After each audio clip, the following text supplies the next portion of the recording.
परम श्रद्धेय डॉक्टर साहब, परम वंदनीय दीदी जी आ गई हैं। दोनों हाथ जोड़कर गुरु सत्ता को नमन वंदन करें। ओम नमो स्वनंताय सहस्रमूर्तये सहस्रपादाक्षिशिरोरुवावे सहस्रनाम्ने पुरुषाय शाश्वते सहस्रकोटि युगधारिणे नमः सहस्रकोटि युगधारिणे नमः। हम सबका परम सौभाग्य कि हमारे बीच में परम श्रद्धेय डॉक्टर साहब, श्रद्धेय दीदी उपस्थित हैं। हम कितने सौभाग्यशाली हैं। इन क्षणों के लिए कब से प्रतीक्षा करते थे कि अश्वमेध में दीदी आएंगी, डॉक्टर साहब आएंगे, और हम सबका हृदय गदगद है। एक घड़ी आधी घड़ी आदि में पुण्यान तुलसी संगत साधुकी हरय कोट अज्ञान अश्वमेध महायज्ञ के द्वारा हम सबको श्री डॉक्टर साहब से प्रेरणा मिल रही है, दीदी से प्रेम मिल रहा है, और ज्ञान और प्रेम दोनों मिल जाते हैं तो जीवन पूर्ण हो जाता है। जो कुछ कहा जा रहा है हम हृदय में धारण करें और कुछ करने के लिए तत्पर हों। अब हमारा यज्ञ का क्रम प्रारंभ हुआ है, आगे चल रहा है। उपाचार्य ध्यान दें। सभी तत्ववेदी एवं सर्वतोभद्र पीठ पर षोडशोपचार पूजन एक साथ संपन्न कराएंगे, वहाँ पर पहुँच जाएंगे। सर्वतोभद्र ठीक देव मंच के सामने है। यहाँ भी एक यजमान दंपति आ जाएंगे पूजन के लिए। देवावाहनम। सभी आवाहित स्थापित देव शक्तियों का षोडशोपचार से पूजन करें।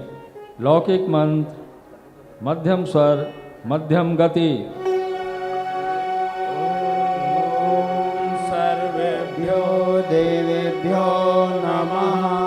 आवाहयामि स्थापयामि आसनं समर्पयामि।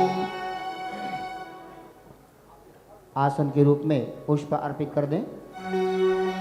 पाद्यं समर्पयामि। जल 1 चम्मच अर्पित करें। अर्घ्यं समर्पयामि। हाथ धुलाने के भाव से 1 चम्मच जल अर्पित करें। आचमनं समर्पयामि। आचमन के भाव से 1 चम्मच जल अर्पित करें। स्नानं समर्पयामि। स्नान के भाव से 1 चम्मच जल अर्पित करें। वस्त्रं समर्पयामि। वस्त्र कलावा अर्पित करें भगवान को। यज्ञोपवीतं समर्पयामि। श्रेष्ठता के प्रतीक रूप में यज्ञोपवीत अर्पित करें।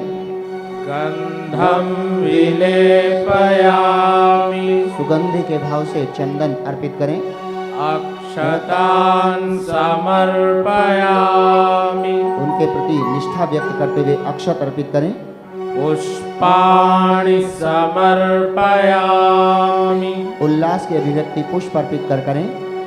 धूपम् आघ्रापयामि। सुगंधित वातावरण के भाव से अगरबत्ती जलाएं। दीपं दर्शयामि। प्रकाश ज्ञान की प्राप्ति के भाव से दीपक दर्शाएं। नैवेद्यं निवेदयामि। मिष्टान ऋतुफल आदि अर्पित कर फल अर्पित करें। ताम्बूलपूगी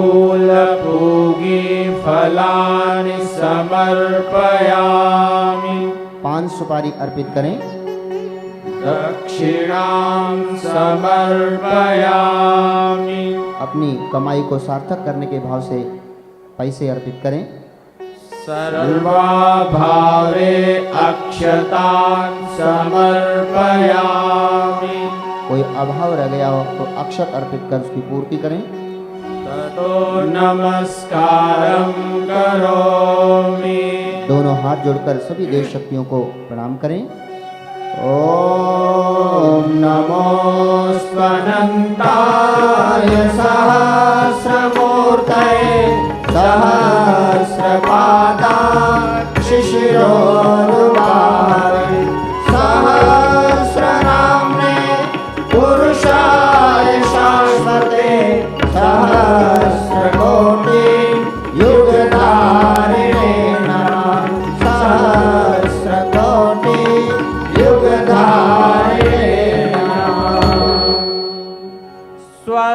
स्वस्ति वाचनम।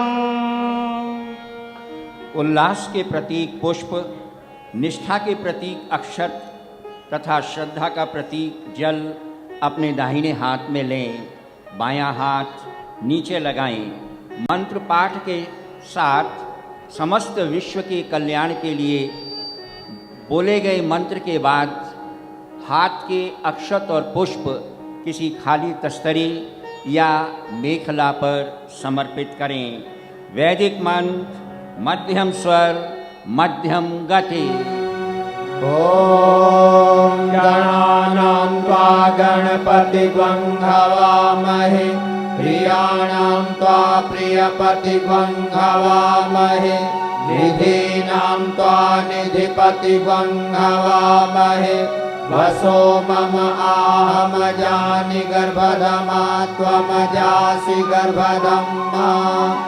ॐ स्वस्ति न इन्द्रो वृद्धश्रवाः, स्वस्ति नः पूषा विश्ववेदाः, स्वस्ति नस्तार्क्ष्यो अरिष्टनेमिः, स्वस्ति नो बृहस्पतिर्दधातु।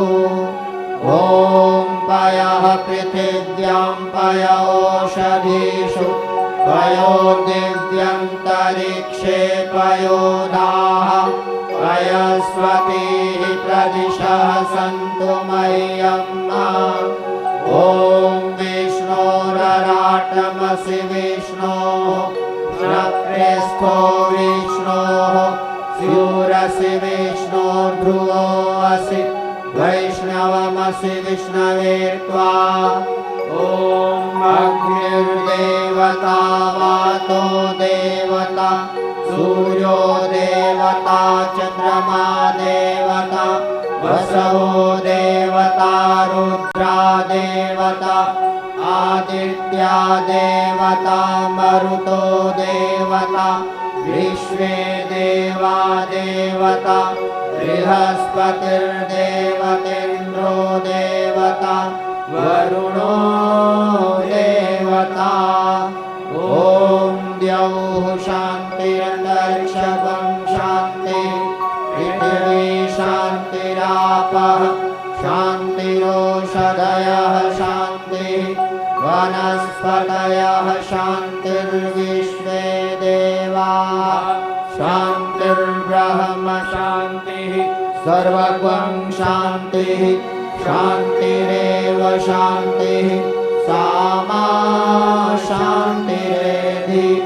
ॐ विश्वानि देव सवितर्दुरितानि परासुव, यद्भद्रं तन्न आसुव। ॐ शान्तिः शान्तिः शान्तिः, सर्वारिष्ट सुशान्तिर्भवतु।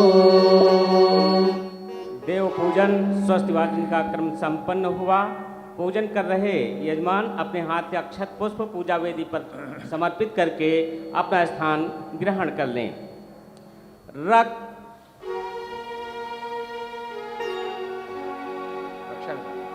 रक्षा विधानम।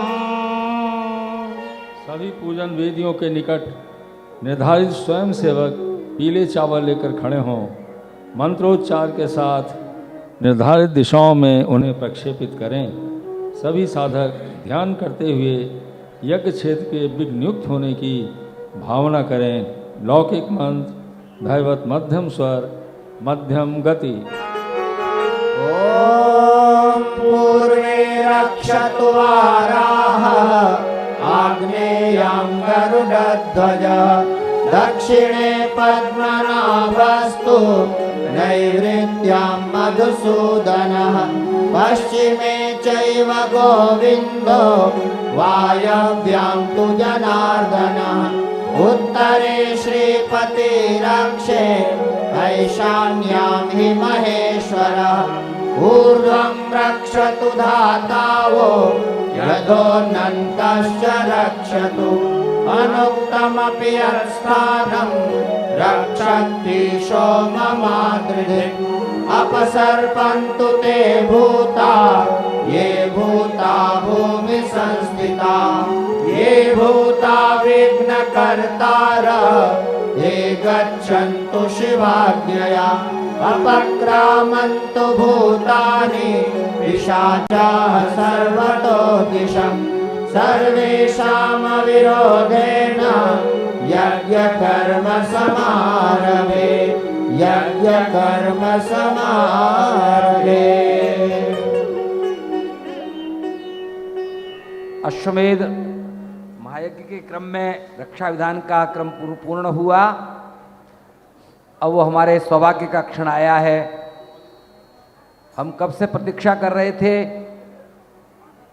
कि श्रद्धेय डॉक्टर साहब आएंगे, दीदी आएंगी और उनके मुखाग्रविंद से वरद हस्तों से हम गुरु मंत्र गायत्री मंत्र की दीक्षा प्राप्त करेंगे। और बहुत से बहन भाई हमारे जो आईटी में काम करने वाले हैं वो मेंबरशिप की प्रतीक्षा कर रहे थे। वो पावन क्षण आ गया है। जीवन में जब कभी निराशा पकड़ती है, अवसाद होता है, चारों ओर अंधकार होता है, परम पूज्य गुरुदेव ने कहा जब तुम्हारा कोई भी न हो, कोई साथ न देता हो, तुम अकेले पड़ जाओ तो मुझे स्मरण करना, मैं उसी क्षण तुम्हारी सहायता के लिए पहुंचूंगा। मित्रों, वो क्षण आ गया है।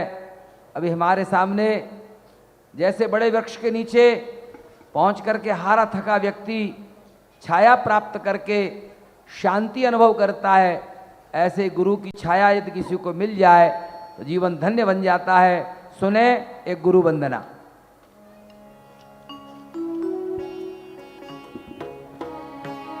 गुरु की छाया में शरण जो पा गया, गुरु की छाया में शरण जो पा गया, उसके जीवन में सुमंगल आ गया, उसके जीवन में सुमंगल आ गया। गुरु की छाया में शरण जो पा गया, उसके जीवन में सुमंगल आ गया, उसके जीवन में सुमंगल आ गया।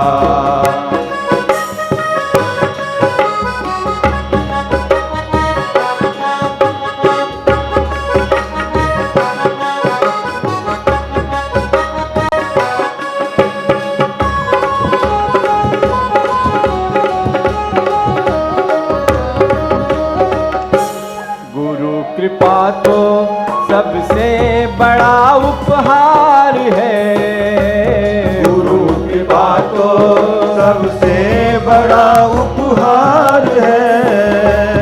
गुरु है खेवनहार तो बेड़ा पार है, गुरु है खेवनहार तो बेड़ा पार है, गुरु है खेवनहार तो बेड़ा पार है।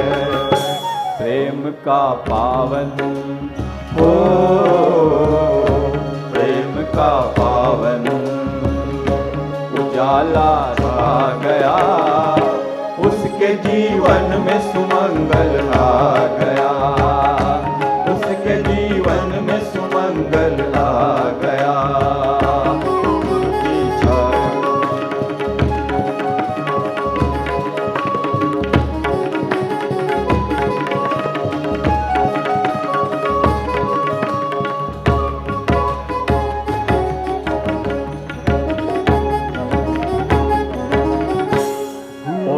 रात में आती जाती श्वास में वो रचा है, आती जाती श्वास में ओ बसा है प्राण में विश्वास में, वो बसा है प्राण में विश्वास में, वो बसा है प्राण में विश्वास में। शांति सुख अमृत ओ शांति सुख अमृत गया, उसके जीवन में सुमंगल आ गया, उसके जीवन में सुमंगल आ गया।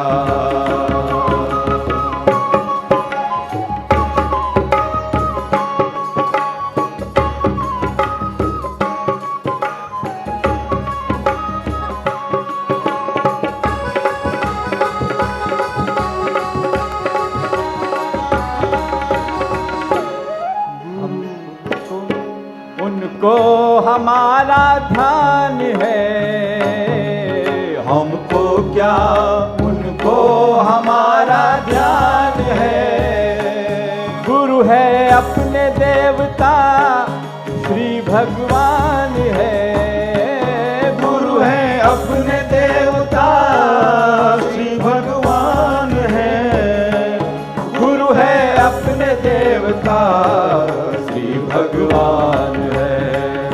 प्राण का पंछी हो, प्राण का पंछी बसेरा पा गया, उसके जीवन में सुमंगल आ गया, उसके जीवन में सुमंगल आ गया।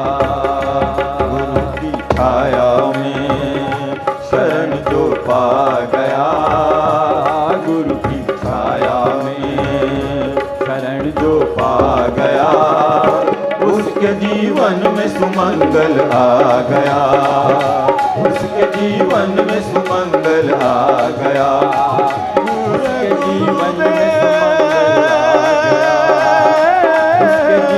में सुमंगल आ गया, उसके जीवन में सुमंगल आ गया, उसके जीवन में सुमंगल आ गया। बोले परम पूज्य गुरुदेव की जय, वंदनीय माता जी की जय, शांति कुंज हरिद्वार की जय, भारत माता की जय। भाइयों बहनों, जो भाई बहन इस प्रतीक्षा में हैं कि हम गायत्री मंत्र की दीक्षा लें, उन सब से प्रार्थना है, यदि वो बाहर घूम रहे हो, हमारी आवाज सुन रहे हो, तो कृपया करके यज्ञ मंडप में आने की कृपा करें। श्रद्धेय डॉक्टर साहब, श्रद्धेय जी गुरु दीक्षा देने के लिए हमें निर्देश देने जा रहे हैं, और जो उपाचार्य हमारे खड़े हैं वो बैठ जाएं, घूमे नहीं, फिरे नहीं, अनुशासन बनाएं और शांति पूर्वक सुने। जीवन में भगवान मिलते हैं तो गुरु के रूप में मिलते हैं।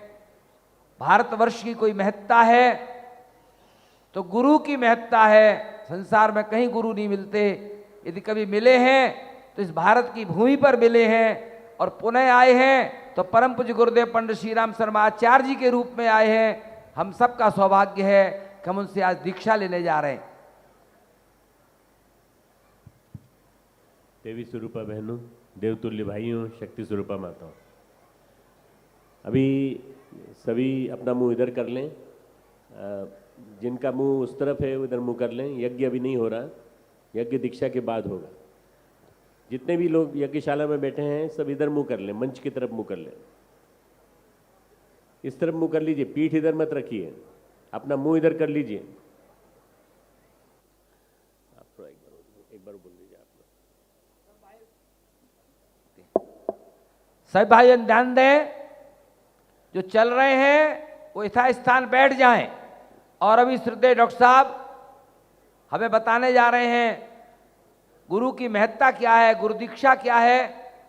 अभी यज्ञ हमें नहीं करना है, इसलिए यज्ञ कुंड के पास जो भाई बहन बैठे हैं वो सब देव मंच की ओर अपना मुंह करके बैठ जाएं, हमारी ओर मुंह करके बैठ जाएं, देव मंच की ओर देखें, दाएं बाएं न बैठें, इस ओर मुंह करके बैठें, जिससे आप ठीक से सुन पाएंगे और निर्देश ले पाएंगे।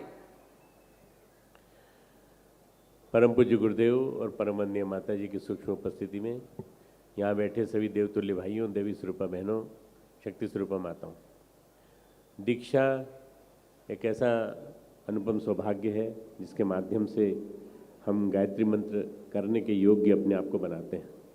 पर बिना गुरु के ये सहारा नहीं मिलता। बिना गुरु के गायत्री मंत्र एक प्रकार से निष्फल है। जो बिना गुरु के गायत्री करता है उसके जीवन में गायत्री का वो प्रभाव नहीं होता जो कि गुरु के साथ मिलने के बाद होता है। इसलिए इसको गुरु मंत्र कहा गया है, इसको अनादि मंत्र कहा गया है, इसको महामंत्र कहा गया है।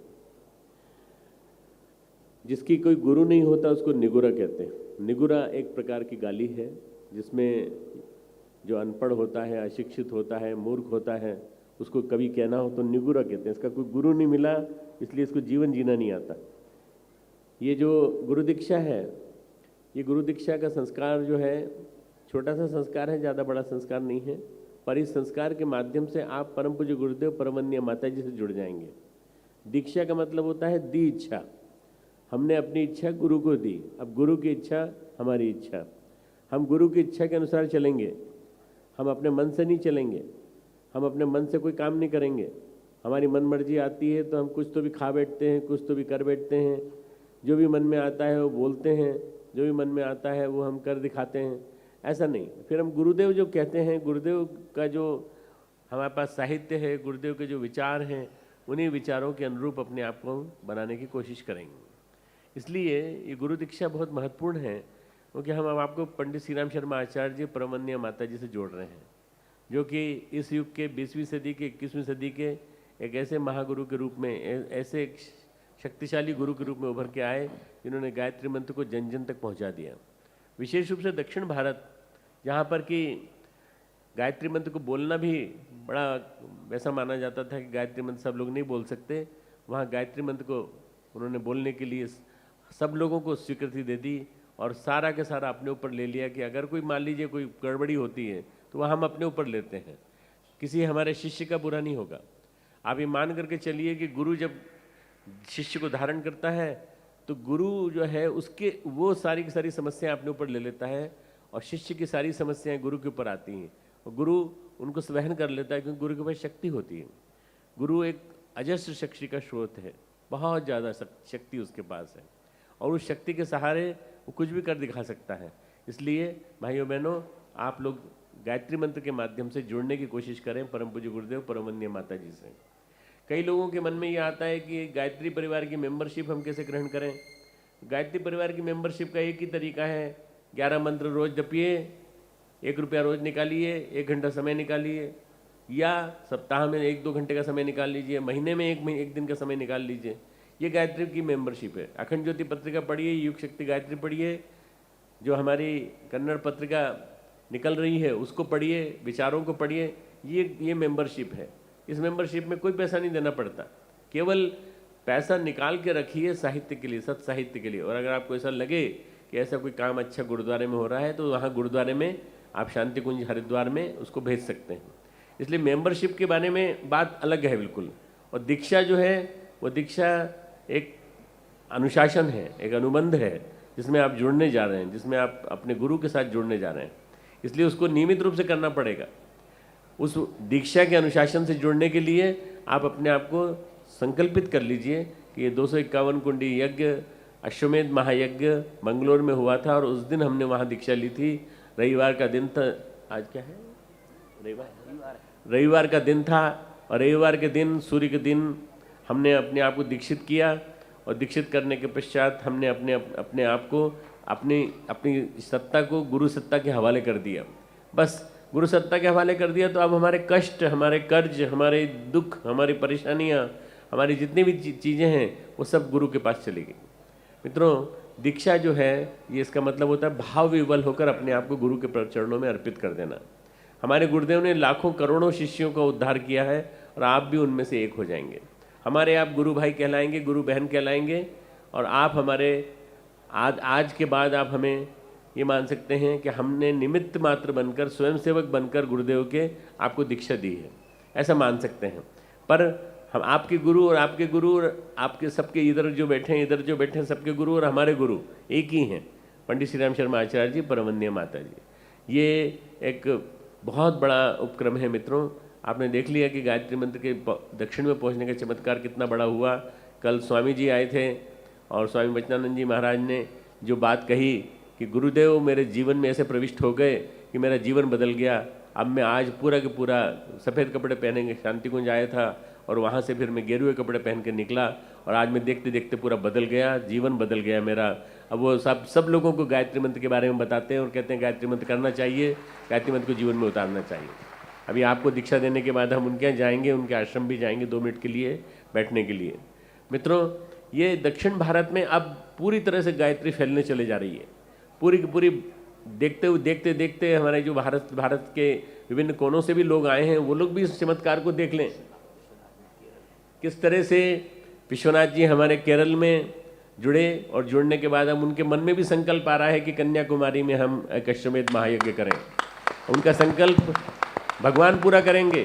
कोई ये ना सोचे कि एक व्यक्ति पूरा करेगा। एक व्यक्ति के जिम्मे पैसे का भार नहीं आता और चीज़ों का भार नहीं आता, तप का भार, पैसे का भार और विभिन्न जनशक्ति को जुटाने का भार, ये सारा के सारा गुरु सत्ता स्वयं वहन करती है।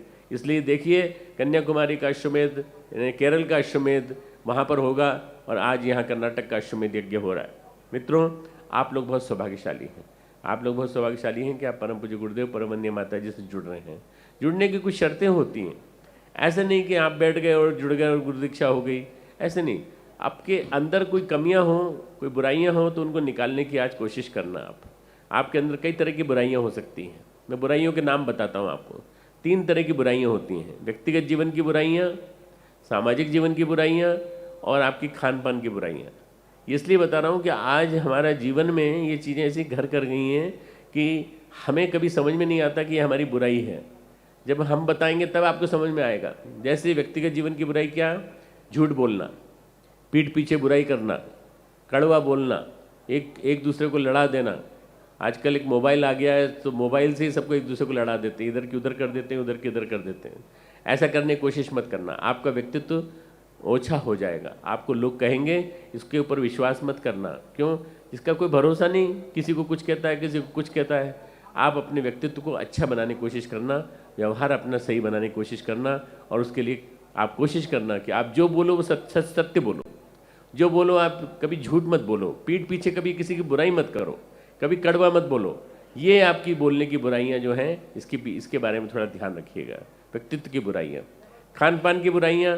मित्रों, खान पान में आज जो है हम लोग शाकाहारी हैं, मूलतः हम लोग सब शाकाहारी हैं, क्योंकि हमारे शरीर की बनावट, मेडिकल पॉइंट ऑफ व्यू से बताता हूँ, डॉक्टर होने के नाते बताता हूँ कि वेजिटेरियन, मनुष्य को वेजिटेरियन बनाया गया है, शाकाहारी बनाया गया है, मांसाहारी नहीं बनाया गया। हमारे दांत की बनावट, हमारे आंतों की बनावट, हमारे जितनी ग्रंथियां हैं उनकी बनावट, इन सब की बनावट हमारी अलग ढंग से बनाई गई है। इसलिए हम केवल शाकाहार कर सकते हैं, मांसाहार नहीं करते।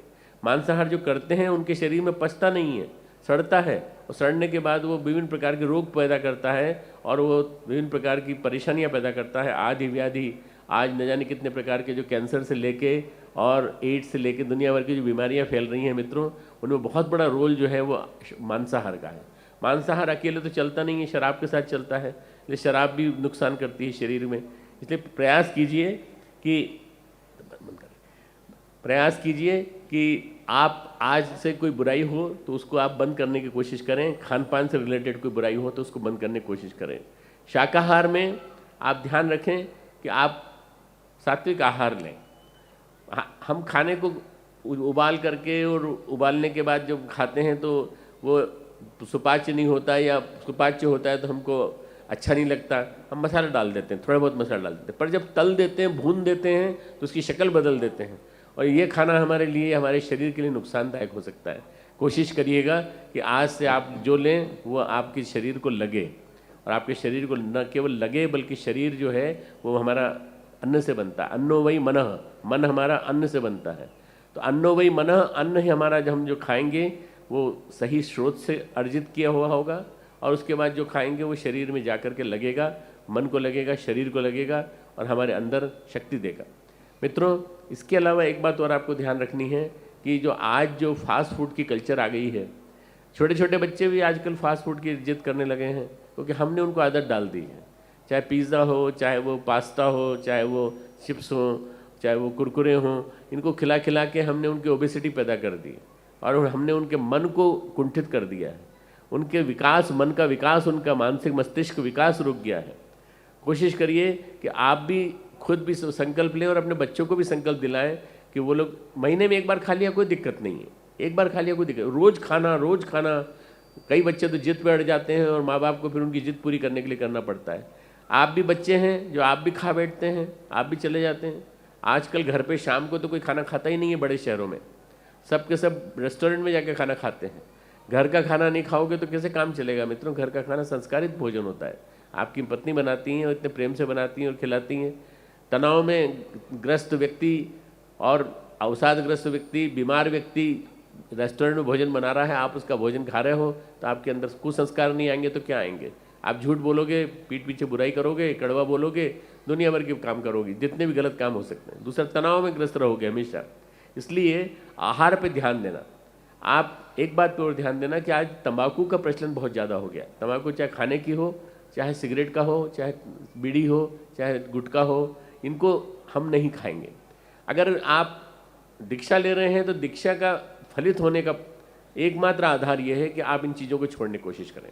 आप नहीं छोड़ेंगे तो आपने दीक्षा ले ली, कोई बात नहीं, पर दीक्षा फलेगी नहीं, दीक्षा आपके जीवन में असर नहीं करेगी।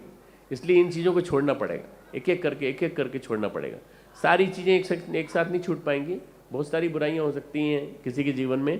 थोड़ा थोड़ा करके छोड़ दें। आज एक मौका मिला है, कल फिर मौका मिलेगा। आज शाम को दीप यज्ञ है, उसमें मौका मिलेगा।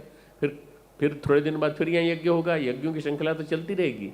आप ये ना सोचें कि यहाँ नहीं कर पाए तो हम आगे कब करेंगे। आप शांति कुंज आ जाइए, वहाँ छोड़ दीजिए, एक एक करके बुराइयाँ सब छूट जाएंगी आपकी धीरे धीरे करके। तो खान पान की बुराइयाँ। तीसरा है मित्रों, हमारे सामाजिक जीवन की बुराइयाँ। जो हम लोग रहन सहन है हमारा, हम दिखावा बहुत ज़्यादा करते हैं। हम सोचते हैं कि हमने अच्छे कपड़े पहने हैं, हमने बहुत ज़्यादा बढ़िया पहना है, हमको सब लोग देख रहे हैं। हमको कोई नहीं देख रहा है, सब अपने आप को देख रहे हैं, बस सब अपने आप को देख रहे हैं। एक शीशे सामने आ जाए तो शीशे के सामने से व्यक्ति खड़ा हो जाता है और अपने आप को देखता है। इसी तरह से व्यक्ति अपने आप को देखता है कि दूसरों को किसी को नहीं देखता। फिजूल खर्ची, अपव्यय, प्रदर्शन, दिखावा, नेक, दहेज, चढ़ावा, ये सब चीज़ें ऐसी बुराइयां हैं जो सामाजिक बुराइयां हैं। सामाजिक बुराइयों में एक बुराई और है जो हमारे राजपुरोहित वर्ग में है, वो है घूंघट करने की। अरे किससे घूंघट करते हो? घूंघट करना है तो गुंडों से करो, घूंघट करना है तो उन लोगों से करो जो दुष्ट निगाहें रखे बैठे हैं। अपने ससुर से, अपने पिता से क्यों घूंघट करते हो? हमारी बहनें, बहुत सारी माताएं बैठी हैं और उनमें परंपरा बनी हुई है, राजस्थान से परंपरा बनी हुई है। 21वीं सदी में रह रहे हैं, 2014 में आ गए, अब तो घूंघट छोड़ दो बाबा। फोटो खिंचाने के लिए बैठ जाते हैं सामने और कहते हैं फोटो खींचो। क्या फोटो खींचो? इस घूंघट का फोटो खींचना है तो हम तो ढेर सारे फोटो खींच के बता देंगे, आपका चेहरा तो आएगा ही नहीं उसमें। इसलिए आज कम से कम संकल्प लीजिए कि हम ये पर्दा प्रथा से मुक्ति प्राप्त करने की कोशिश करेंगे। कल जीजी बोलना चाहती थी पर जीजी संकोच कर गई थोड़ा सा। जीजी खुद घूंघट नहीं करती कभी, पर दूसरों से सबसे कहती घूंघट हटाओ हटाओ। पर कल दूसरी बात बता गई थी, वो बताना चाहती थी कि आप लोग अपने पर्दा प्रथा से मुक्ति पाइए, घूंघट प्रथा से मुक्ति पाइए। ये जो है ये सब सामाजिक बुराइयां हैं। दहेज सामाजिक बुराई है, दिखावा करते हैं हम लोग। बैंक्वेट हॉल में इतना पैसा खर्च करते हैं। अरे सस्ते में आओ, हमारे यहाँ आओ, 5 रुपये में शादी करा देंगे हम शांति कुंज में, 5 रुपये में आदर्श विवाह करा देंगे, कोई पैसा नहीं लगेगा। खाना भी हम खिलाएंगे, सब जितने भी बराती होंगे, पर बराती कम से कम होना चाहिए, घराती कम से कम होना चाहिए। जितने आपके रिश्तेदार हैं वो आइए हमारे यहाँ रहिए और हमारे यहाँ संस्कारित होके जाइए। शादी आदर्श विवाह कम से कम 1.5 लाख से ज़्यादा आदर्श विवाह हम लोगों ने कराए हैं पूरे देश में। इसलिए इस संकल्प को समझने की कोशिश करिए कि ये भारत को आज़ाद करने का अगर कोई एक संकल्प तरीका बन सकता है तो यही बन सकता है कि भारत को इस खर्चीली शादी जो हमें दरिद्र बेईमान बनाती है इससे बचाना है। हमको खर्चीली शादियों से, दहेज से हमें बचाना है। किसी और देश में दहेज नहीं दिया जाता, कहीं नहीं दिया जाता। अमेरिका में नहीं दिया जाता, यूरोप में नहीं दिया जाता। मैंने रशिया में जाके पूछा आपके यहाँ दहेज दिया जाता? बोले ये क्या होता है? सब जगह सब लोग संकोच करने लगे कि शादी में हम अपनी लड़की दे रहे हैं, ये क्या कम है? आप दहेज और मांग रहे हैं, पैसा और मांग रहे हैं। ये हमारे देश की बुराई है मित्रों, इसको छोड़ना पड़ेगा। स्त्री धन जरूर होता था। बेटे और आपके घर में बेटा आ रहा है दामाद के रूप में, उसके लिए कुछ कर दीजिए। क्या कर दीजिए? कुछ नहीं, प्रारंभिक व्यवस्था के रूप में या कुछ ना कुछ देना है तो 11 रुपये दे दीजिए, 21 रुपये दे दीजिए, 25 रुपये दे दीजिए, और ज़्यादा देना है तो 501 रुपये दे दीजिए, और कुछ मत दीजिए। पर दहेज धन के नाम पर जो आप देते हैं उससे बहुत ज़्यादा होता है मित्रों, क्योंकि फिर बेटी बिक जाती है और बेटा जो खरीदने वाला है ना, वो बेटा दामाद खरीदने वाला बन जाता है। इन सब बुराइयों से मुक्ति पाना है हमको। इन बुराइयों से मुक्ति पाने का संकल्प आपको लेना है। आप सारी बुराइयां हमें दे देंगे, हम इकट्ठा करके कल हम लोग पूर्णाहुति करके निकलेंगे। तो हम और जी के पास 4 चेक इन बैग हैं, एक चेक इन बैग आपका बुराइयों का भी होगा, उसको भी हम चेक इन करके ले जाएंगे और वंदनीय माता जी गायत्री माता के सामने हम रख देंगे और ये कहेंगे कि बुराइयां सारी सारी बेंगलोर वालों की सब बुराइयां आ गई हैं माता जी, इनको आप क्षमा कर दीजिए, अब ये लोग बुराइयां नहीं करेंगे, कोई ऐसे खराब काम नहीं करेंगे। बुराइयां छोड़ने का व्रत ले लीजिए, इसको कहते हैं देव दक्षिणा, देवत्व धारण करने के लिए दी गई दक्षिणा। आपके पास दक्षिणा मांगने वाले ढेर सारे लोग आए होंगे, हजारों करोड़ों लोग आए होंगे, पर आपके पास बुराइयां मांगने वाला कोई नहीं आया होगा। हम पहले व्यक्ति हैं जो आपके पास बुराइयां मांगने आए हैं। आप अपनी बुराइयां हमें दे दीजिए, हम लेते जाएंगे, जेब में रख लेंगे, सूटकेस में रख लेंगे, ब्रीफ केस में रख लेंगे, पर आपसे छूट जाएंगी। आपको छोड़ना है, आपको संकल्पित होना पड़ेगा। इसके लिए आत्मविश्वास बहुत चाहिए। कई बार जब छोड़ते हैं तो शुरू में तो बहुत उत्साह रहता है, उसके बाद फिर जब छूट जाती हैं उसके बाद फिर कहते हैं वहाँ संकल्प लिया था, क्या फ़र्क पड़ता है, फिर से कर लेते हैं। ऐसा नहीं करना, फिर से मत करना। फिर जब छोड़ दिया तो छोड़ दिया, मन में संकल्प ले लिया तो ले लिया। मित्रों, कुछ नियम हैं, उन नियमों को जीवन में धारण करने की कोशिश करिए। क्या नियम है? 3 नियम है योग के, 2 नियम है तप के। योग के 3 नियम हैं उपासना, साधना, आराधना। उपासना का मतलब होता है परमात्मा के पास बैठना, परमात्मा जैसा बन जाना, परमात्मा के आदर्शों को, परमात्मा के गुणों को अपने जीवन में उतारने की कोशिश करना, अपने एब्जॉर्ब कर लेना परमात्मा के गुणों को। जैसे स्पंज होता है या आप पोंछा लगाते हैं घर में कपड़ा, तो पानी में डुबोते हैं, तो उसमें पानी में डुबोते हैं तो वो पूरा पानी को सोख लेता है। ऐसे आप परमात्मा को सोख लीजिए, परमात्मा के पास बैठे हैं तो। उपासना का मतलब होता है परमात्मा के गुणों को अपने जीवन में उतारने की कोशिश करिए, एक एक करके। आज एक अच्छाई ले लेंगे, कल एक अच्छाई ले लेंगे, धीरे धीरे अपने जीवन में गुणों की खेती होने लगेगी और आप देखते देखते आप आध्यात्मिक मानव बनते चले जाएंगे। तो मित्रों, उपासना यानी भाव विवल होकर किया गया जप, भाव विवल होकर की गई परमात्मा की उपासना। परमात्मा क्या है? आदर्शों, श्रेष्ठताओं, सद्गुणों का समुच्चय। सम्बोनम of qualities, ideals and virtues is God. भगवान की परिभाषा इतनी बढ़िया वैज्ञानिक ढंग से हमारे गुरुदेव ने की है कि आप इसको समझने की कोशिश करना। भगवान पत्थर में बैठा हुआ भगवान नहीं है, हमने वहाँ उसको बिठाया है, हमने अपनी श्रद्धा से उसके अंदर आरोपित किया है भगवान अच्छाई के रूप में। हम उससे प्रेरणा लेते हैं और उस परमात्मा की मूर्ति के दर्शन करके हम ये महसूस करते हैं कि हमारे अंदर एक अच्छाई आज आ गई। अगर आपके अंदर अच्छाई नहीं आई तो पत्थर की मूर्ति है, फिर आपके जीवन में कुछ भी नहीं आया। उपासना का मतलब होता है पास बैठकर की गई प्रार्थना, पास बैठकर किया गया जप। और गायत्री मंत्र का जप जब भी करें आप, तब हमेशा एक ही बात भाव मन में रख के करें कि गायत्री मंत्र के माध्यम से जितनी श्रेष्ठताएं, जितने सद्गुण हैं, सत्प्रवृत्तियां हैं, वो हमारे जीवन में आती चली जा रही हैं। गायत्री मंत्र का अर्थ आपको मालूम है? गायत्री मंत्र का अर्थ है हम उस प्राण स्वरूप, सुख स्वरूप, दुखनाशक, श्रेष्ठ, तेजस्वी, पापनाशक परमात्मा के दिव्य तेज को अंतरात्मा में धारण करें और परमात्मा हमारी बुद्धि को सन्मार्ग की प्रेरित करें। तो इसमें क्या करें? सूर्य का ध्यान करिए। सूर्य हमारे रोम रोम में, कण कण में प्रवाहित हो रहा है, अंदर से बाहर तक हमको बदलता चला जा रहा है। हम पारदर्शी होते चले जा रहे हैं, हमारे अंदर कोई दुराव नहीं है, कोई छल नहीं है, कोई कपट नहीं है, किसी प्रकार का द्वेष नहीं है किसी के प्रति घृणा नहीं है।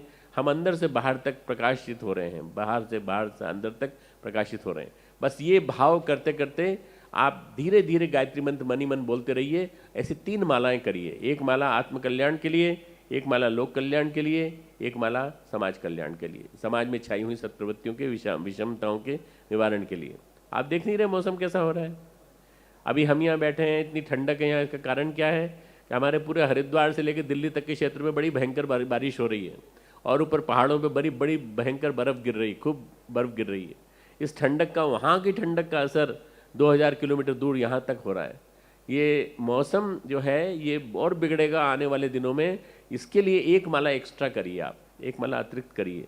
आपने देखा नहीं कितना तेजी से भगवान का आक्रोश बरसा, महादेव बरसे, महादेव का प्रकोप बरसा और देखते देखते मंदाकिनी नदी, अलकनंदा नदी और भगीरथी नदी तीव्र प्रवाह से बहीं और हमारा केदारनाथ धाम पूरा के पूरे ढक गए चारों तरफ से। अब वहाँ जाने का रास्ता भी बंद हो गया और कितने न जाने कितने हजारों व्यक्ति ट्रैप हो गए और 50 से लेकर 60 हज़ार व्यक्ति उसमें मारे गए मित्रों उस त्रासदी में। ऐसे हम जब प्रकृति के साथ गड़बड़ी करेंगे तो ऐसा होगा।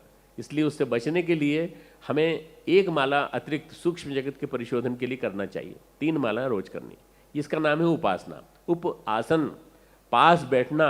हम जीजी के पास बैठे हैं, जीजी के पास बैठे हैं, तो हम जीजी के पास बैठ करके हम दोनों मिल करके, भगवान हमारे पीछे हैं, गुरुदेव माता जी पीछे हैं, हम उनकी उपासना कर रहे हैं। उपासना कर रहे हैं मतलब परमात्मा का ध्यान कर रहे हैं, परमात्मा को अपने जीवन में उतारने की प्रार्थना कर रहे हैं। आप भी जब बैठें तो यही प्रार्थना कीजिएगा। रामकृष्ण परमहंस जैसा एक दक्षिणेश्वर का पुजारी इतनी बढ़िया उपासना करता है कि उनके जैसा बन जाता है। काली उनके साथ बैठ के भोजन करती है, आग के साथ बैठ के आदमी गर्म हो जाता है, और ठंडक के पास बैठ के आदमी ठंडा हो जाता है। तो भगवान के पास बैठकर भगवान जैसा क्यों नहीं बनता? भगवान का एक भी गुण उसके जीवन में क्यों नहीं आता? उठ के खड़ा होता है और गाली देने लगता है, अरे ये क्या है, ये कैसी पूजा है, ये कैसी उपासना है। उपासना का मतलब होता है परमात्मा के गुणों को जीवन में धारण करना। साधना का मतलब होता है, दूसरा है मित्रों साधना। उपासना है भक्ति योग, साधना है ज्ञान योग। साधना का मतलब होता है अपने ऊपर अपना कंट्रोल, अपना अंकुश। 24 घंटे आप अपने ऊपर अपना नियंत्रण रखिए। किन के माध्यम से? जीवन प्रबंधन के माध्यम से। जीवन को मैनेजमेंट के माध्यम से जोड़िए। मैनेजमेंट की थ्योरी बताती है, आप मैनेजमेंट की नगरी में रहते हैं जहाँ पर आईटी मैनेजमेंट भी होता है और ह्यूमन रिसोर्सेज मैनेजमेंट भी होता है, ऐसी नगरी में रहते हैं तो आप 4 तरह के मैनेजमेंट सीख लीजिए। पहला इंद्रिय संयम, सेंसुअल डिजायर मैनेजमेंट। इंद्रिय संयम, इंद्रियों पे अपना नियंत्रण रखेंगे। हम अपने काम वासना पे नियंत्रण रखेंगे, हम खान पान पे नियंत्रण रखेंगे और बोलने पे नियंत्रण रखेंगे। कितना बोलना, क्या बोलना, कब बोलना। कई बार हम बोल देते हैं और बोलने के बाद सोचते हैं क्यों बोल दिया, और उसके बाद गड़बड़ी हो जाती है। मुंह से निकला तीर बाद में वापस नहीं आता लौट करके। मित्रों, इसमें ध्यान रखना। आप ये खान पान के बारे में भी ध्यान रखना कि खान पान उतना ही करना है जितना कि व्यवस्थित रूप से आपके लिए जरूरी है। हमारे गुरुदेव ने एक वाक्य कहा है जो सुनाने का मन करता है आपको। मनुष्य ही ऐसा जानवर है जो जब चाहे तब खा सकता है। मनुष्य ही ऐसा जानवर है जो जब चाहे तब खा सकता है। आपने खाना खाया, खाना खा के बैठे, और खाना खा के बैठने के बाद किसी ने आके कहा कि भाई साहब घर में जलेबियाँ बनी थी, मैं लेता आया हूँ, थोड़ी सी खा लीजिए। तो आप कहेंगे चलेगी, एक तो चल जाएगी। एक नहीं, फिर 4-5 चल जाती हैं, फिर पेट खराब हो जाता है, फिर बीमार हो जाते हैं। फिर आपकी दीक्षा जो है, आपने गायत्री मंत्र के लिए थी, मन नहीं लगता। फिर खाने पीने के बाद मन नहीं लगता। फिर ज़्यादा खा लेंगे तो मन नहीं लगेगा। गुरुदेव ने कहा है आधा पेट खाना भरने के, पेट भरने के लिए 1/4 हवा के लिए, 1/4 पानी के लिए छोड़ दीजिए, तो आप देखिए आपका शरीर हमेशा स्वस्थ रहेगा। हम तो ज़्यादा खाते हैं, जरूरत से ज़्यादा खाते हैं। शेर शिकार करता है, पर शिकार करने के बाद 4 दिन तक पचने का मौका देता है। इस बीच हिरण सामने से निकल भी जाए तो उसको नहीं मारता। हिरण के इंस्टिंक्ट कहते हैं उसको कि ये शेर खा के बैठा है इसलिए हमको नहीं मारेगा।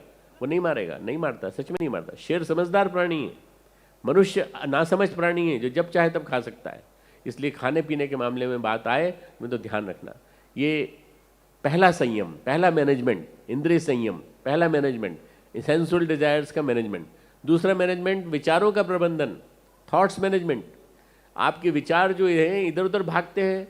अभी यहाँ बैठे हैं, मन दुकान में लगा हुआ है, मन घर में लगा हुआ है। बच्चे को छोड़ के आए घर पे तो बच्चे में लगा हुआ है। अरे थोड़ी देर के लिए मन को यहाँ इकट्ठा करके ले आओ ना, उठा के ले आओ, यहाँ पर यहीं रख लो। अपने विचारों को अपने कंट्रोल में रखना और श्रेष्ठ विचारों में स्नान करने की कला सीखना, अच्छे विचारों में स्नान करने की कला सीखना, ये ध्यान कहलाता है। ध्यान के माध्यम से और स्वाध्याय के माध्यम से आप विचार संयम को का अभ्यास कीजिए। हमारे गुरुदेव ने 3200 किताबें लिखी हैं हिंदी में। 3200 किताबें हिंदी में लिखने के अलावा 1000 से ज़्यादा किताबें अनुवाद हो चुकी हैं अलग अलग भाषाओं में। आपकी कन्नड़ भाषा में अनुवाद होने जा रही हैं ढेर सारी। इसके अलावा इंग्लिश में, इसके अलावा तमिल में, तेलुगु में, मलयाली में। हमारे सुब्बाराव साहब आए हैं, अश्विनी सुब्बाराव साहब, उन्होंने करीब 250-300 पुस्तकें तेलुगु भाषा में अनुवाद करके दिखा दी और पूरा दिखा दिया। मैं तो दक्षिण भारत में हम प्रवेश कैसे कर सकते हैं? तिरुपति का यज्ञ उन्हीं के माध्यम से संपन्न हुआ था। अब आप लोगों को करके दिखाना है कि कन्नड़ भाषा में हम अनुवाद करके दिखा दें। हमको हिंदी नहीं आती, आपको नहीं हिंदी नहीं आती, कोई बात नहीं। आप ऐसे कई लोगों को ढूंढ सकते हैं, अनुवादकों को, ट्रांसलेटर्स को, प्रोफेशनल ट्रांसलेटर्स को, जिनको आप बता सकते हैं कि आप पढ़िए हमारे गुरुदेव का साहित्य, हिंदी में पढ़िए, हिंदी में पढ़ के कन्नड़ में अनुवाद करिए, ताकि हम हजारों लाखों कन्नड़ वासियों का उद्धार हो सके, हम लोग गुरुदेव के विचारों से अनुप्राणित हो सकें। जीवन बदल देने वाला साहित्य है ये साहित्य। ये विचार जब आएंगे तो विचार संयम का एक अभ्यास हो जाएगा। मैं तो तीसरा संयम जो आपको जीवन में सीखना चाहिए, जो आपके जीवन के लिए बहुत ज़्यादा, वो है समय संयम, टाइम मैनेजमेंट। टाइम मैनेजमेंट, समय पर हर काम। आपने देखा नहीं होगा, मंदिरों में यज्ञों में अक्सर समय जो है कोई पालन नहीं करता। होता होगा 8 बजे का समय दिया तो 8:30 बजे होगा, 9 बजे होगा, नहीं। हमने देखिए टाइम से शुरू कर दिया, हमने अपना कार्यक्रम टाइम पे शुरू कर दिया। सब लोग टाइम पे चलेंगे तो व्यवस्थित ढंग से हम राष्ट्र प्रगति करेगा। हमारा समय का प्रबंधन करना बहुत जरूरी है मित्रों। समय यानी आप जो भी काम आपने किया है उसका सुबह से लेकर शाम तक 24 घंटे का हिसाब बनाइए। आपके पास कितना समय है? 24 घंटे। 24 घंटे में 8 घंटे नौकरी करने के, 8 घंटे सोने के, इसके बाद भी 8 घंटे आपके पास बचते हैं। उन 8 घंटों का हिसाब किताब करिए, कैसे आप बढ़िया ढंग से हिसाब किताब कर सकते हैं। मैं आगे बताऊंगा आपको कैसे हिसाब किताब करना है आपके पास घंटों का। मित्रों, समय संयम का अभ्यास कर लेंगे तो आपके जीवन में बहुत बढ़िया ढंग से आपका व्यक्तित्व प्रबंधित हो जाएगा। आपका व्यक्तित्व प्रबंधन होने के बाद फिर आप बहुत अच्छे अपने खुद के ऑर्गेनाइजर बन जाएंगे। चौथा है अर्थ प्रबंधन। अर्थ प्रबंधन यानी मॉनिटरी रिसोर्सेज मैनेजमेंट, पैसे का प्रबंधन। पैसे का प्रबंधन करना आपको आना चाहिए मित्रों। आप अनावश्यक रूप से कहीं तो भी दान दे देते हैं, जहाँ जरूरत नहीं है वहाँ दान दे देते हैं, किसी को भी दे देते हैं, या आप खर्च करते ही नहीं हैं। खर्च करते हैं तो अनाप शनाप चीज़ों में खर्च करते हैं, होटल में खर्च करते हैं, आप रेस्टोरेंट में खर्च करते हैं। आपके पास कई चीज़ें रखी हैं पर उसके बाद और ले आते हैं, घर में ढेर सारी चीज़ें ले आते हैं। ऐसा मत करिए। अर्थ को आप व्यवस्थित रखिए। जो अर्थ की पूजा करेगा, लक्ष्मी की पूजा करेगा, और लक्ष्मी उसकी पूजा करेगी, लक्ष्मी उसके जीवन में स्थापित रहेगी। कोशिश करना आप लोग मित्रों कि अर्थ संयम के माध्यम से हम समझ लें। अब आपको मेरे साथ साथ बोलना है, आपको 4 चीज़ें याद करानी है मेरे को। आप मेरे साथ साथ बोलेंगे। इंद्रिय संयम, सबको बोलना है तो याद रहेगा। इंद्रिय संयम, विचार संयम, समय संयम, अर्थ संयम। ये 4 संयम यदि आपने साध लिए तो आपने साधना कर ली। 24 घंटे होता है ये, 24 घंटे। किसी भी क्षण 1 मिनट भी इधर उधर ध्यान नहीं जाना चाहिए, हमेशा ध्यान रखना चाहिए। तीसरा है आराधना। आराधना का मतलब है समाज में कई ऐसे लोग हैं जिनके पास साधन नहीं पहुँचे, जिनके पास चीज़ें नहीं हैं, उन लोगों के पास साधन पहुँचाना।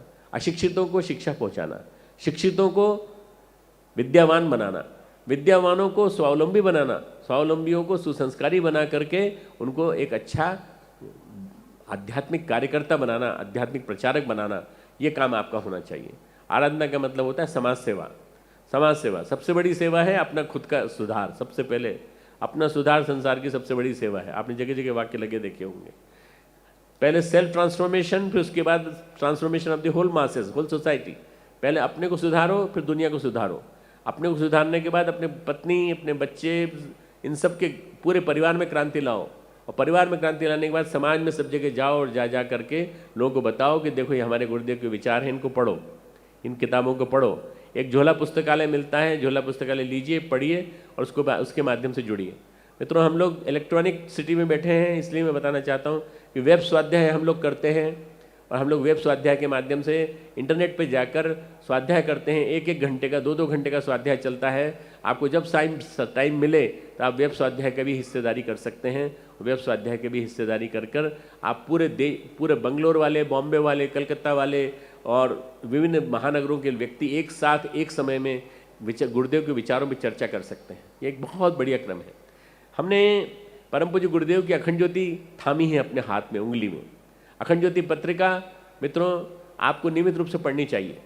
अगर आप 1 पन्ना या 2 पन्ना भी रोज पढ़ते हैं तो आपके जीवन में अच्छे विचार 24 घंटे बने रहेंगे।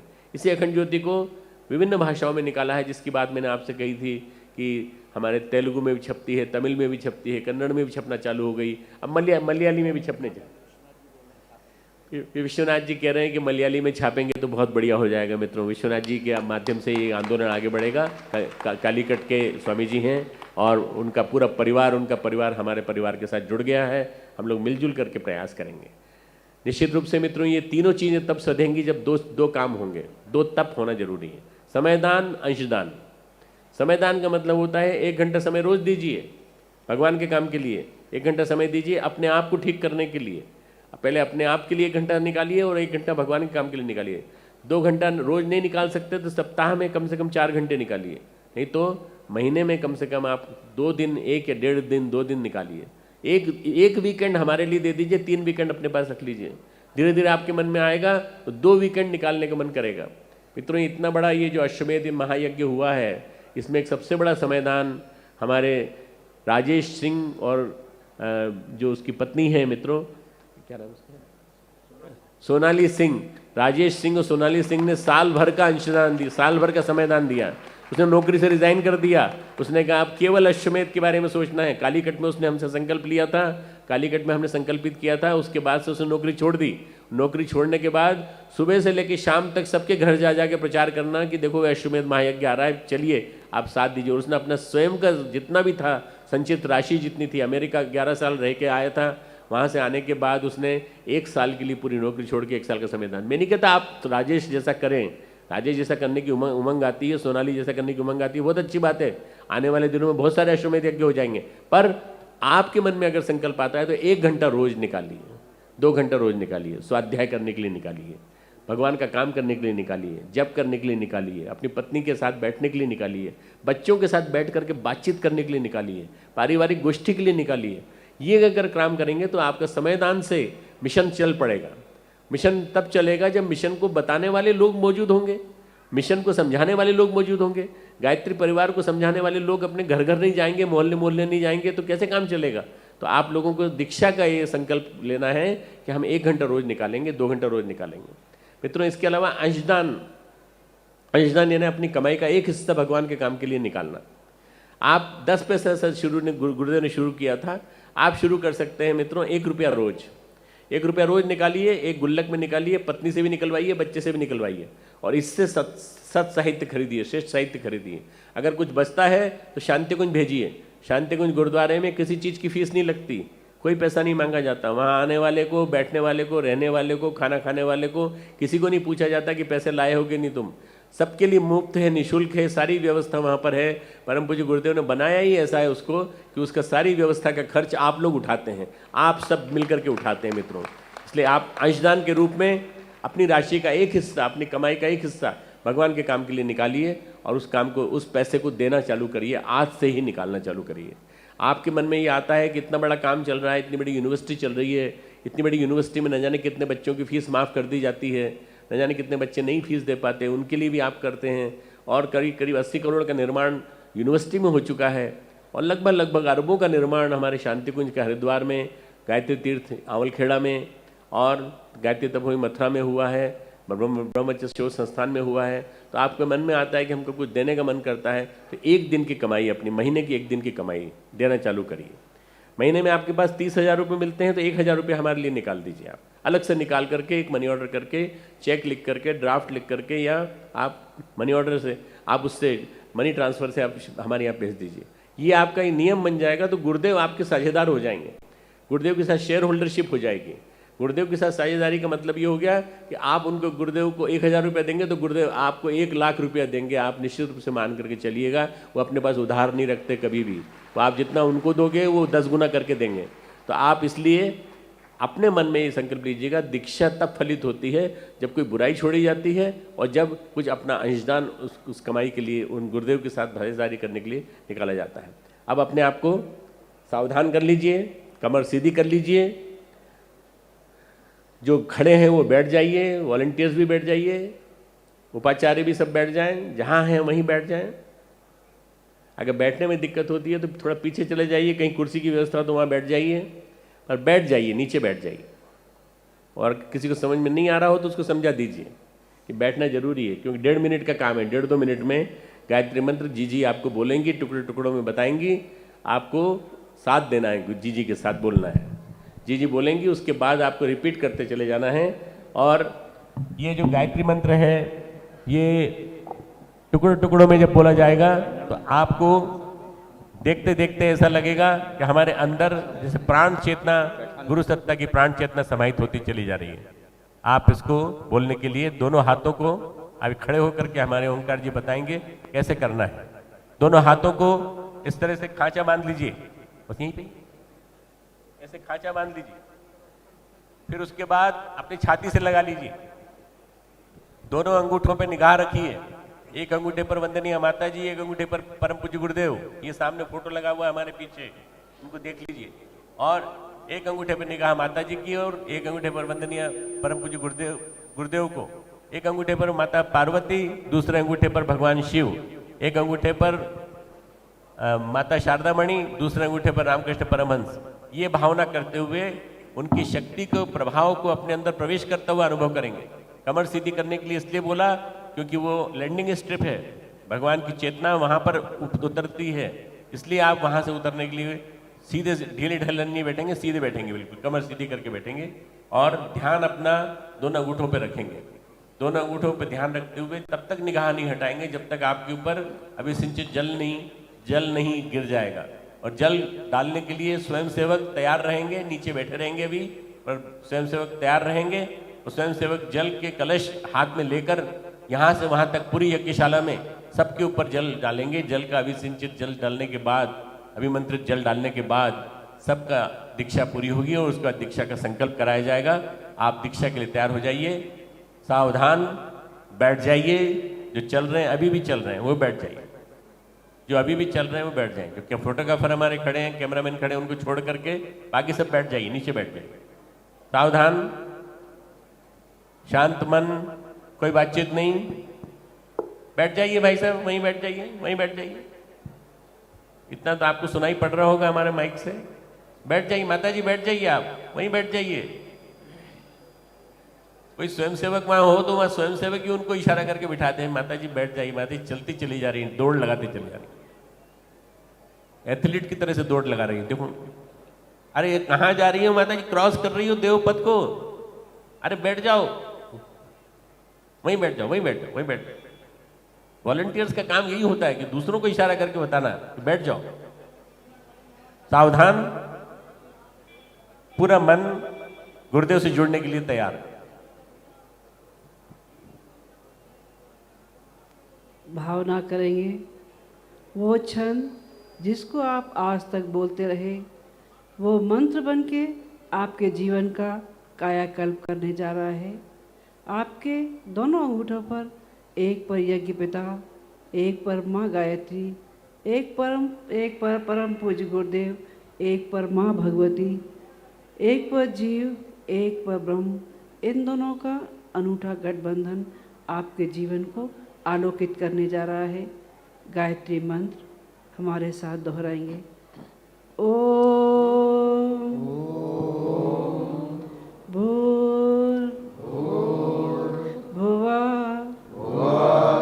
स्वः तत् सवितुर्वरेण्यं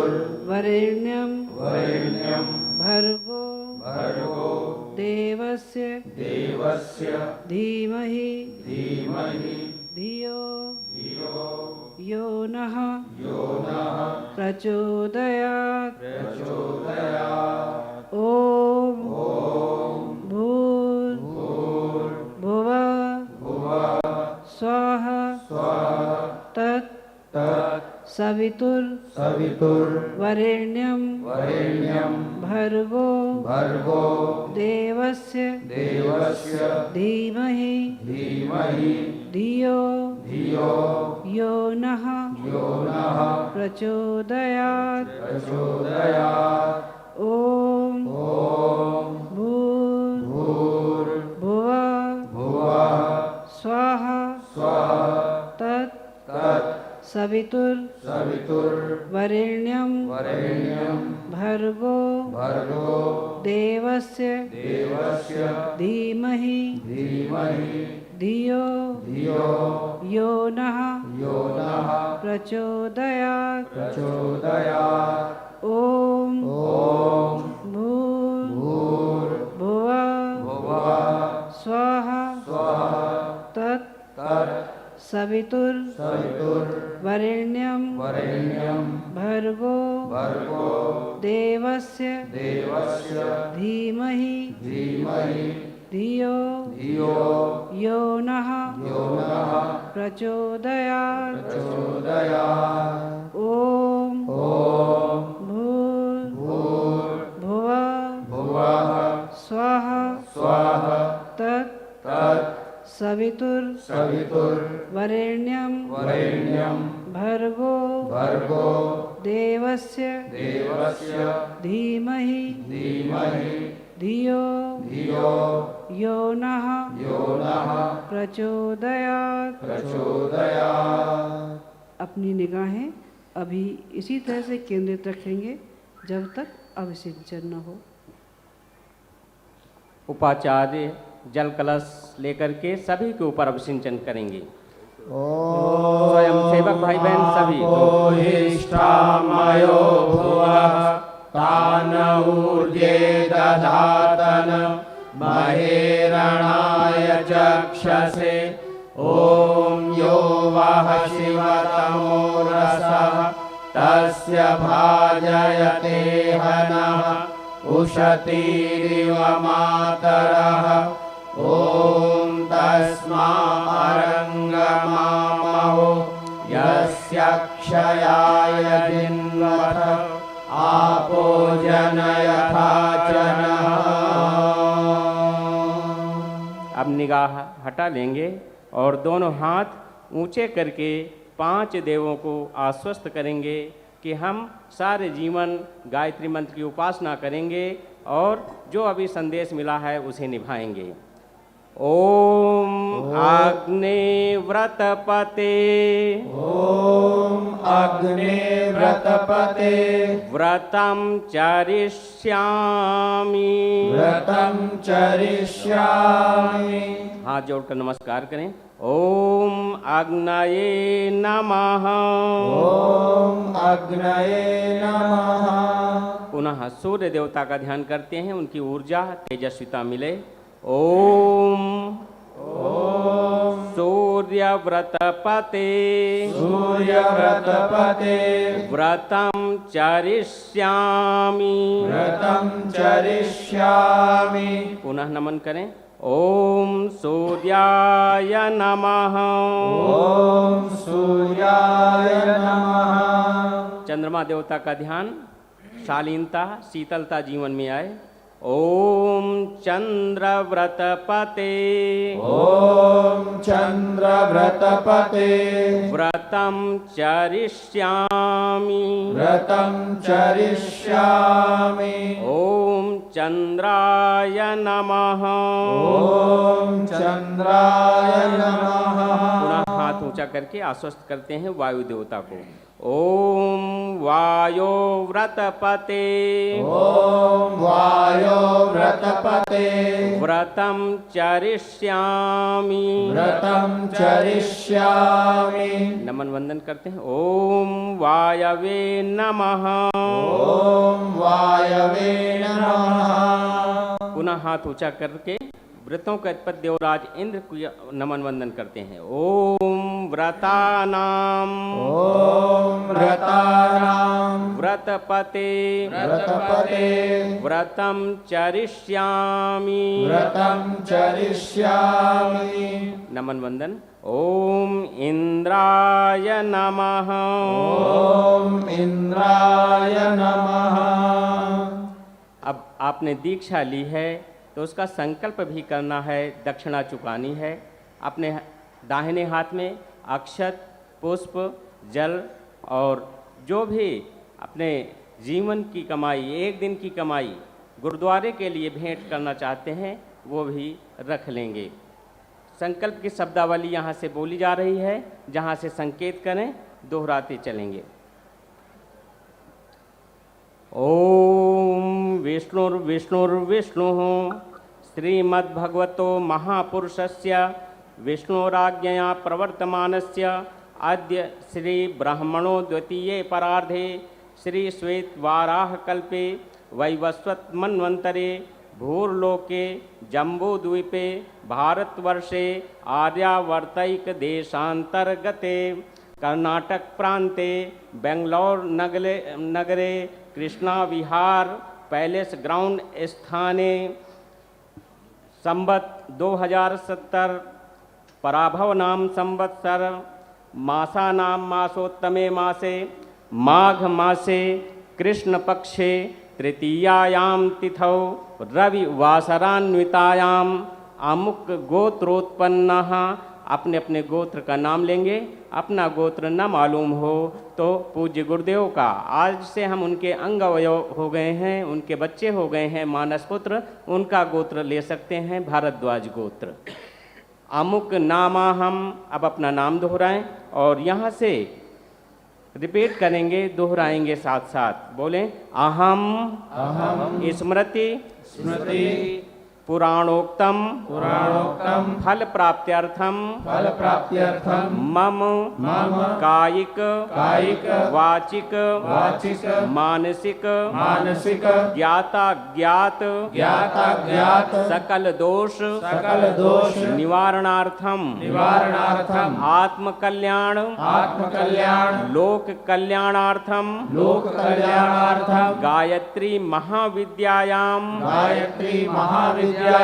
श्रद्धा पूर्वकम दीक्षितो भवामि तन्निमित्तकम युग ऋषि वेद मूर्ति तपोनिष्ठ परम पूज्य गुरुदेव पंडित श्री राम शर्मा आचार्येण वंदनीया माता भगवती देवी शर्मणा च निर्धारितानि अनुशासनानि स्वीकृत्य तयोः प्राण तपः पुण्यांशं स्वान्तःकरणे दधामि तत्साधयितुं च समय प्रतिभा साधनानाम एकांशम। अब इसमें अपने एक जीवन की बुराई और एक अच्छाई ग्रहण करने की, साथ ही गुरुद्वारे के लिए दी जा रही राशि का नाम ले लेंगे। नवनिर्माण कार्येषु प्रयोक्तुम गुरुदक्षिणायाः संकल्पम अहम करिष्ये। उस राशि को अपने माथे में लगा लेंगे और पूज्य गुरुदेव के प्रतिनिधि के रूप में स्वयं सेवक उपाचार्य बंधु आ रहे हैं, गुरुदेव की झोली लेकर के उसमें समर्पित करते जाएंगे।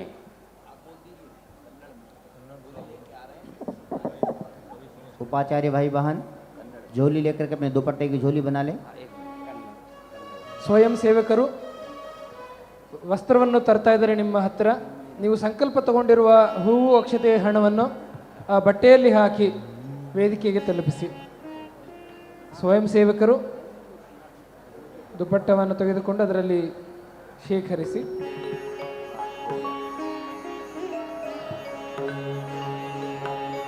कन्याकुमारी में अश्वमेध महायज्ञ का संकल्प लेने के लिए केरल के बड़े समाजसेवी और बड़े आध्यात्मिक पुरुष, श्रेष्ठ ब्राह्मण का जीवन जीने वाले, पिछले 20 वर्षों से पूज्य गुरुदेव के विचारों को जन जन तक पहुंचा रहे हैं, गांव की बहनों को, गांव के बच्चों को पुरोहित बना रहे हैं।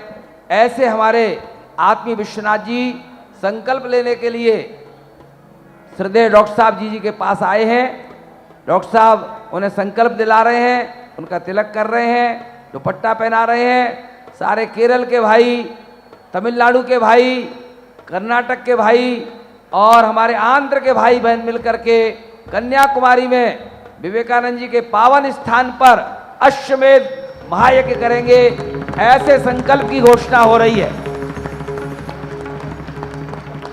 अकेले मात्र केरल का नहीं है, चारों प्रांत मिलकर के अपना अंशदान देंगे, समयदान देंगे, इसकी प्लानिंग करेंगे और बहुत शानदार 150वीं वर्ष की जयंती हमने मनाई है विवेकानंद जी की, उसका समापन भी हम अश्वमेध यज्ञ के साथ करेंगे। ऐसा उन्होंने अपनी उद्घोषणा में संकल्प में व्यक्त किया है।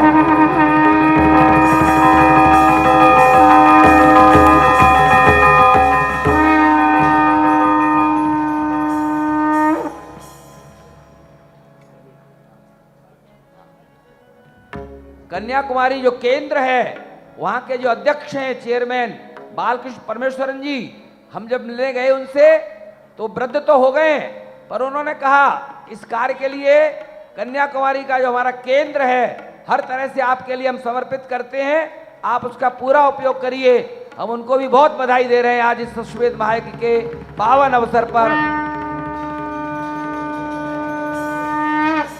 परमेश्वरन जी कई बार भेंट कर चुके हैं श्रीदेव डॉक्टर साहब से, शांति बालकृष्ण परमेश्वरन जी डॉक्टर साहब से कई बार भेंट कर चुके हैं। शांति कुंज भी आए हैं, बड़े समाज सेवी, बड़े महापुरुष हैं, उनका भी पूरा सहयोग हमको मिलेगा। उन्होंने हमको आश्वासन दिया है। जितने भाई बहन इस अश्वमेध यज्ञ में आए हैं, अमेरिका से, इंग्लैंड से, कनाडा से, सारे राष्ट्र से, वो सब संकल्प लेकर के जाएं। इस कन्याकुमारी के अश्वमेध में हम सब भाग लेने आएंगे और इसमें पूर्ण सहयोग करेंगे, ऐसा हम विश्वास करते हैं। हाथ उठा करके ताली बजा करके विश्वास दिलाइए।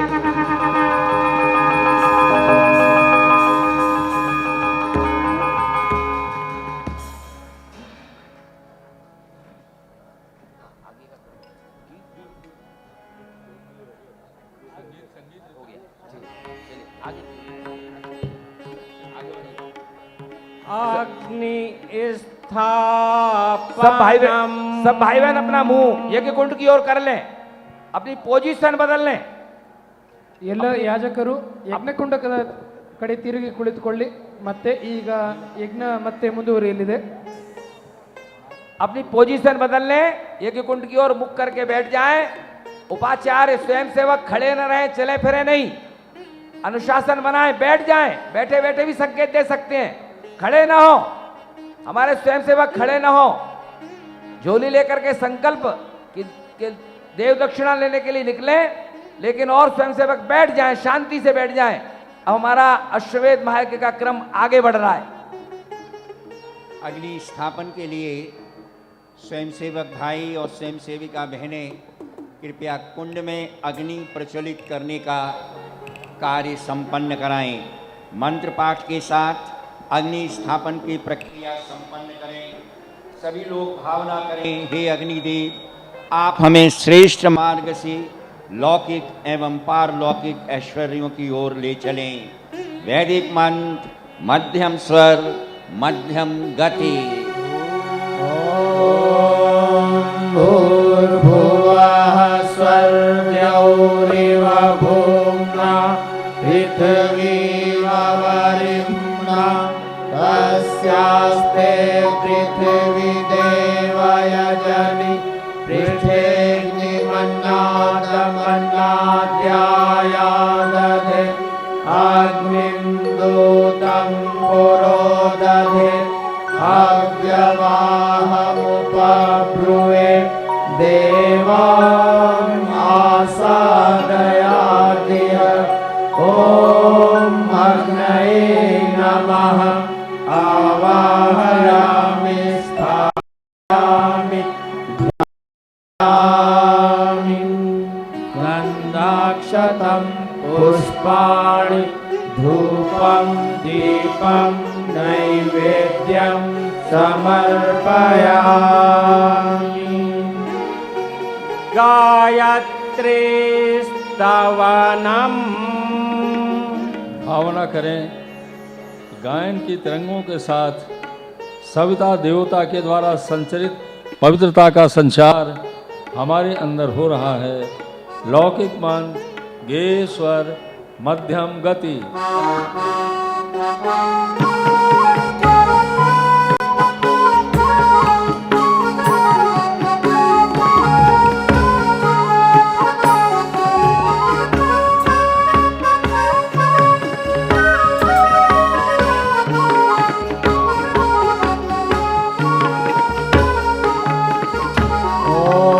यन्मण्डलं दीप्तिकरं विशालं रत्नाप्रभं तीव्रमनादिरूपं दारिद्र्यदुःखक्षयकारणं च पुनातु मां तत्सवितुर्वरेण्यं। शुभज्योति के पुंज अनादि अनुपम ब्रह्मांड व्यापी आलोक करता, दारिद्र दुख भय से मुक्त कर दो, पावन बना दो हे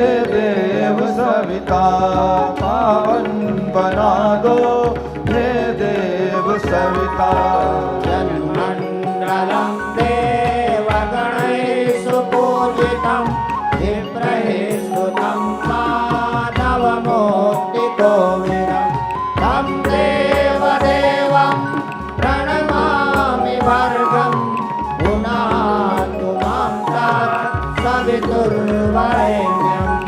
ऋषि देवताओं से नित्य पूजित हे भर्ग भवबंधन मुक्ति करता, स्वीकार कर लो बंधन हमारा पावन बना दो हे देव सविता, पावन बना दो हे देव सविता।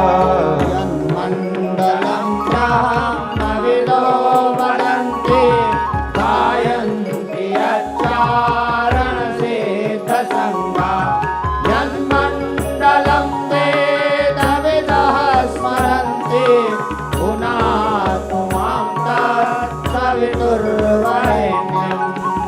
ब्रह्मनिष्ठों से आदि पूजित वेदज्ञ जिसके गुणगान करता, सद्भावना हम सब में जगा दो, पावन बना दो हे देव सविता, पावन बना दो हे देव सविता।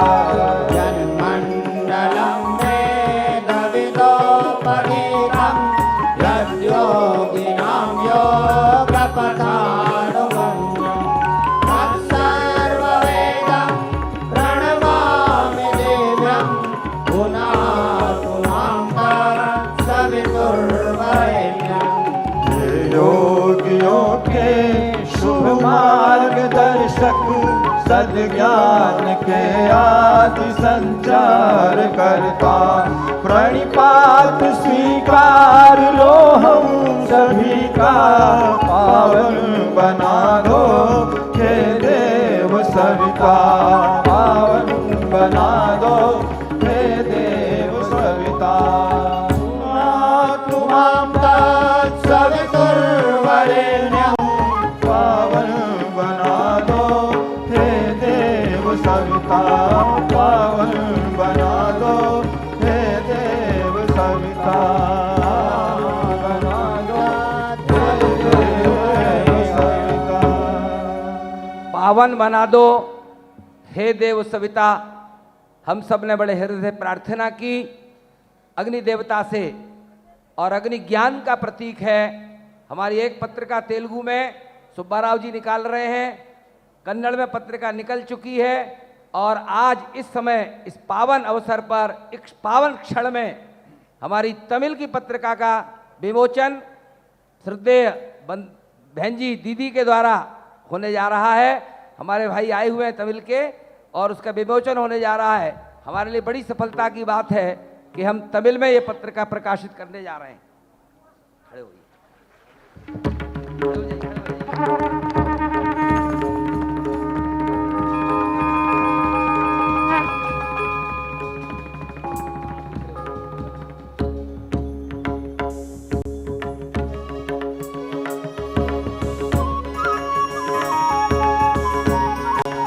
तमिल की पत्रिका के लिए यहाँ पर सदस्य बनाने की व्यवस्था की गई है। जो हमारे तमिलनाडु से भाई बहन आए हैं वो रसीद बुक लेके जाएंगे और अपने अपने क्षेत्र में तमिल पत्रिका के पाठक बनाएंगे। बहुत अच्छी पत्रिका निकली है।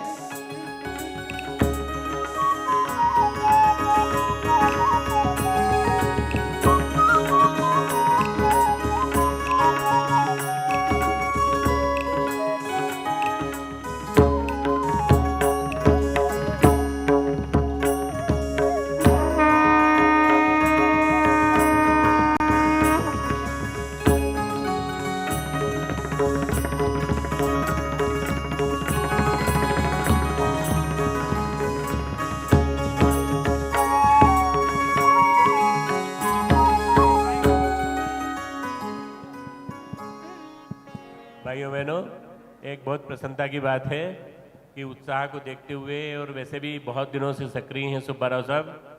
हमारे सुब्बाराव साहब ने 2016 में हैदराबाद में अश्वमेध महायज्ञ 1008 कुंडी महायज्ञ करने का संकल्प लिया है।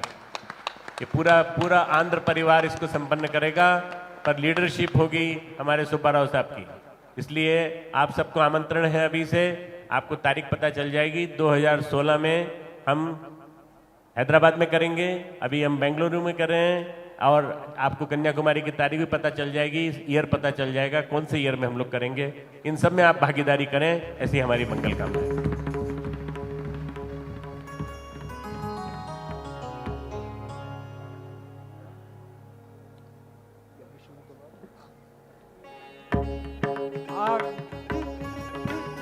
अग्ने प्रदीपानम। यज्ञ कुंड में अग्नि ठीक से यदि प्रदीप्त न हो पाई हो तो इस मंत्र के साथ पंखे से हवा देकर अग्नि को प्रज्वलित करें। वैदिक मंत्र पंचम स्वर मध्यम गति।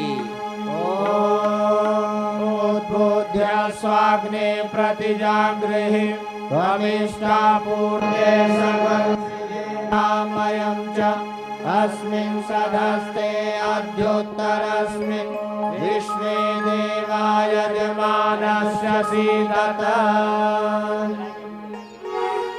समिधाधानम। इसमें एक एक करके श्रद्धेय डॉक्टर साहब और जी हमारे बीच से अब स्वामी जी ने बड़े भाव से बुलाया है पाद पूजन करने के लिए, और स्वामी जी ने कहा है कि मैं अपना संपूर्ण जीवन गायत्री परिवार को दूंगा। मेरे आश्रम में आज पधारेंगे परम पूज्य गुरुदेव के प्रतिनिधि, इसलिए डॉक्टर साहब और जी वहाँ जा रहे हैं। हम सब हाथ जोड़ करके उनको नमन बंदन करें।